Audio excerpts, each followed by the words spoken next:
Hello everyone, welcome to the channel. So we are on the question number 2 of exercise 7.2. ठीक है, first question का link आपको description box में मिल जाएगा, वहां से देख सकते हैं. Find the coordinates of the point of trisection of the line segment. ये पूरी एक्सरसाइज बेस्ड है हमारी सेक्शन फॉर्मूला पे. ठीक है, सेक्शन फॉर्मूला में क्या होता है कि एक लाइन सेगमेंट को वो M1:M1 रेशो में M2 रेशो में डिवाइड करता है. ठीक है, और हम उसके कोऑर्डिनेट्स को फाइंड कर सकते हैं कि वो किस पॉइंट पे उसको डिवाइड कर रहा है.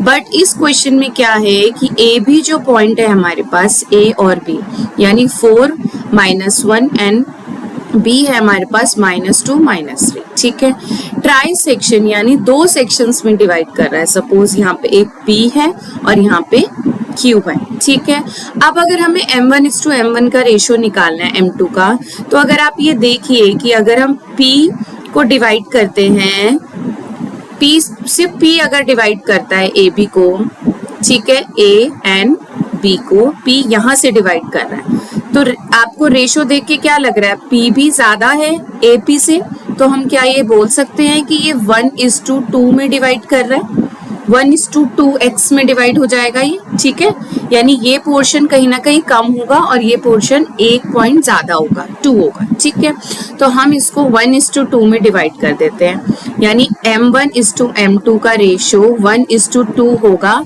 जब P डिवाइड कर रहा है लाइन सेगमेंट को AB को. ठीक है, लेकिन जब Q डिवाइड कर रहा है लाइन सेगमेंट को, तो आप देखिए A भी हो गया, तो Q यहाँ पे ले रहे हैं हम, तो Q 2:1 में करेगा क्योंकि AQ ज्यादा दिख रहा है हमें और Q भी कम दिख रहा है. हमें सिंपल पॉइंट ऑफ ट्राइसेक्शन बनाना है, तो मैंने 2 पॉइंट्स डिवाइड करे और एक आइडिया ले लिया कि Q जब डिवाइड करेगा तो M1:M2 का रेशियो 2:1 में हो जाएगा. ठीक है, जब P से डिवाइड हो रहा है तो 1:2 में हो रहा है, Q से हो रहा है तो 2:1 में हो रहा है. तो हम क्या ये एक अगर P से हो रहा है तो हम इसमें अगर सेक्शन फॉर्मूला लगाएंगे, क्योंकि A के कोऑर्डिनेट्स भी हमको पता है, तो P के कोऑर्डिनेट्स निकल जाएंगे.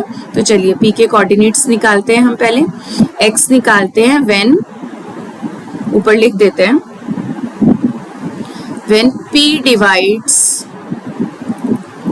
AB in 1:2.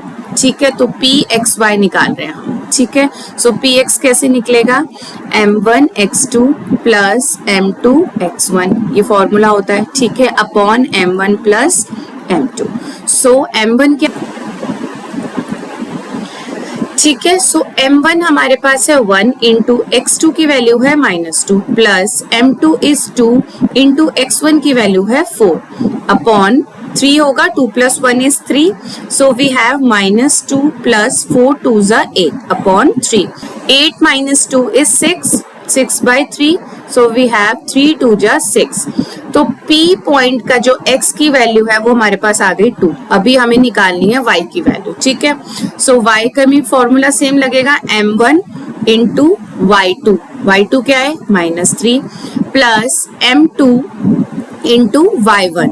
ठीक है, upon 3, so we have -3 - 2/3, it's -5/2. so P के जो कोऑर्डिनेट्स हैं वो हमारे पास आ गए 2 and -5/2. ठीक है, so Q के कोऑर्डिनेट्स निकालने के लिए हमारे पास AB है और Q यहाँ पे है और 2:1 का रेशियो है. ठीक है, सो M1 तो है 2, M2 है 1 और इसके कोऑर्डिनेट्स हैं 4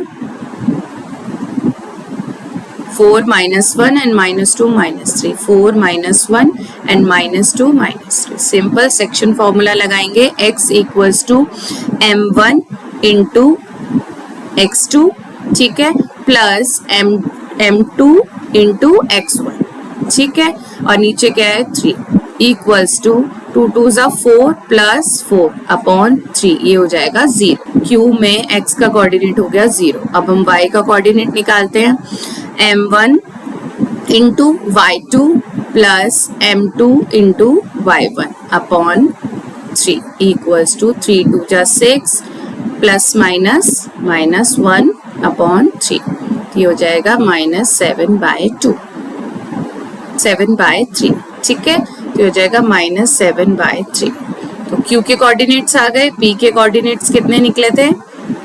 P के कोऑर्डिनेट्स थे 2n-5/3, 2n-5/3 के पॉइंट पे, और Q के कोऑर्डिनेट्स हैं 0n-7/3।